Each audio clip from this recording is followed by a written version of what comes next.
The Office of the Secretary of State experienced record high levels of business registrations during our audit period. Despite this increase in financial activity, revenues declined in fiscal year 2024. But that doesn't mean you need to worry. The decrease in revenues was mainly due to the office reducing certain filing fees and waiving the annual report fee for 2024. These changes and fee waivers were made to better align fees with the actual operating costs of the office.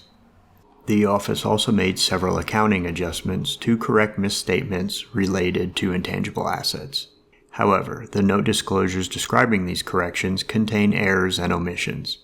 Ongoing and newly identified issues in how the office accounts for its intangible assets led to material misstatements in the financial schedules. This left the office with modified audit opinions for both fiscal years, including an adverse opinion for 2023. I'm content editor and host Eric Seidel, and I'm here with the author of the Financial Audit Report for the Office of the Secretary of State, Stephen Althoff. Join us for the next few minutes as we discuss these issues and more on the latest edition of the Legislative Audit Division podcast. Stephen, thanks for joining me here on the podcast to talk about your audit report. Happy to be here with you today, Eric. Stephen, I'm sure most people have a good idea about what the Office of the Secretary of State does, but why don't you just give us a quick rundown on the kind of things the office actually handles? Sure. So the Office of the Secretary of State is led by the Secretary of State, who is a statewide elected official. The office has a wide range of responsibilities, but primarily they oversee elections, register businesses in Montana, and maintain state records and administrative rules. All right, and as a financial auditor, what are some of the things you look at when you audit the office? Yeah, so when we do our audits, we look at lots of different things. We look at the financial transactions of the office and whether or not they were recorded properly. We look at any laws that are really key to the office and make sure that they're complying with those. And then we also look at the internal controls that the office has to make sure that they are complying and recording financial transactions correctly. At the end of our audit, we arrive at an opinion on the financial schedules. In short, the opinion tells you if you can rely on the financial schedules for making decisions. Before I tell you what those opinions are, though, I think it's important to understand how we arrived at them and the types of things that we saw along the way. Okay, so that opinion is just kind of like an overall stamp. Are these numbers reliable?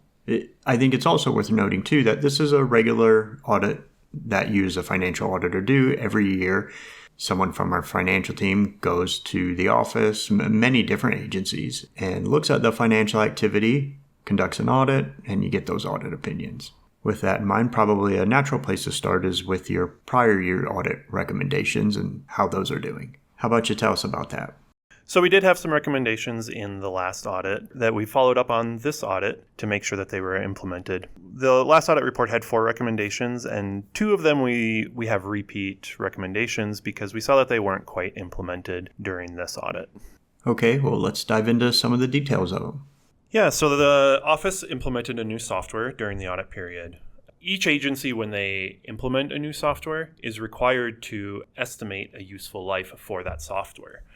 Useful life is really a measure of how long the software will be useful before you need to upgrade it, you need to fix it, you need to enhance it. The Secretary of State talked to their IT people, and they really felt that 20 years was how long they were going to be using the software. However, that's a measure of how long they planned on supporting the software, not how long it was going to be useful until it needed to be upgraded. This matters because the cost of the system is spread out over the useful life. And so when you spread the useful life out over 20 years versus the standard 4 years that state policy requires, it means that less expense is recognized each year. Okay, well, how or where do they get this 20-year number? The office relied on an employee's previous interactions with softwares at other state agencies. They knew of certain systems that were in use for about 20 years and felt that this system was similar. However, when we reviewed the underlying information about these systems, we found that the data supported a much shorter useful life than 20 years. Okay, well, now that the office has determined this useful life, is there anything they can do about it, adjust it, change it, fix it? So there's really two things that the office could do. They could either document the reason why they chose 20 years and support that estimate, or they could retire it and re-add it with a 4-year useful life, which is the standard useful life. Okay, well, in between that happening, I'm sure you had to offer a recommendation on that. Yeah, so we recommended that they select useful life values for their capital assets, such as their software, that are adequately supported, because that's what state accounting policy requires. Okay, well, how about some of the details on the other prior audit rec? So the other prior audit rec also has to do with the office's software systems and how it was funded. It's pretty technical accounting, but basically it boils down to the fact that there can be instances where accounting principles say to do things one way, but legally it has to be done another. The state's budget is a common example of this. The budget set by the legislature is legally binding and dictates how money can be spent, even if it contradicts accounting principles. State accounting policy provides a different accounting treatment for these instances, and the office used that treatment in this case. The issue is that the office's budget isn't set by the legislature, and they have control over setting their own budget. So they should have set a budget that allowed accounting principles to be followed. Okay, and it sounds like it's as simple as, since they didn't set up their budget that way, that got them a recommendation. Yeah, so basically our recommendation is just that they follow state accounting policy when they record these types of capital assets. Okay, and I think the natural question then for a listener is, when you're talking about repeat recommendations, why are they repeating? Or is there an overarching theme with why they're repeating? Did you notice anything, or what kind of things did you see as you looked at these repeat recs? As we were doing this audit, we really noticed that a lot of these instances occurred because there just wasn't enough documentation from management as to why they made the decision that they did. So we really would like to just see them document their decisions to be able to defend them and be able to explain why they did what they did. Okay, so whether it's the useful life or setting the budget, we just need to see why the office did what it did and made the decisions that it made.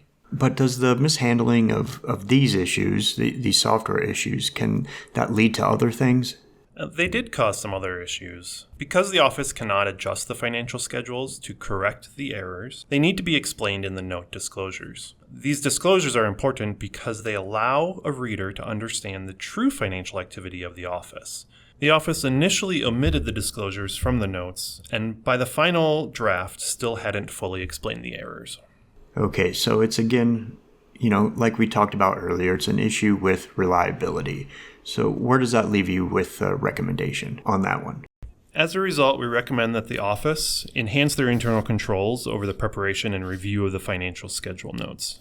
We want to make sure that they are accurate, relevant, and include all the required disclosures. All right, now as we get towards the end of your report, was there anything else you saw? We saw other instances where the office missed the mark on how they recorded their financial activity. We just recommend that they enhance their internal controls to catch those in the future and to correct those errors. Okay, now that we've been through the details, we're kind of at the end of this thing. You've heard a couple times, present fairly, are the records reliable? Let's get back to that audit opinion. Of course, we look at 2 years at a time, biannually here in Montana. Where did you land on with the overall opinion for Secretary of State? So we issued 2 different opinions, one for the fiscal year 23 financial statements and one for the fiscal year 24 financial statements.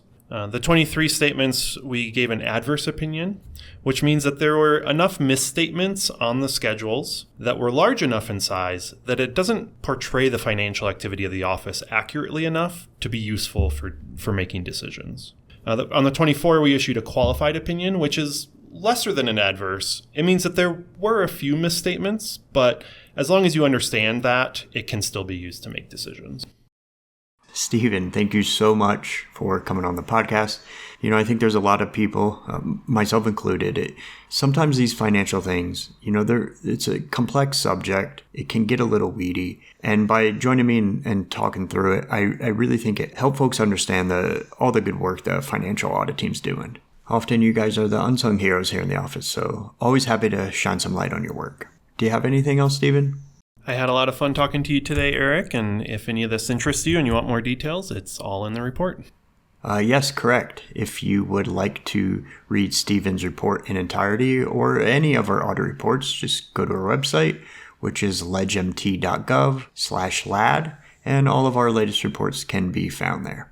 Again, I'm content editor and host Eric Seidel. Thanks for listening to the latest episode of the Legislative Audit Division podcast.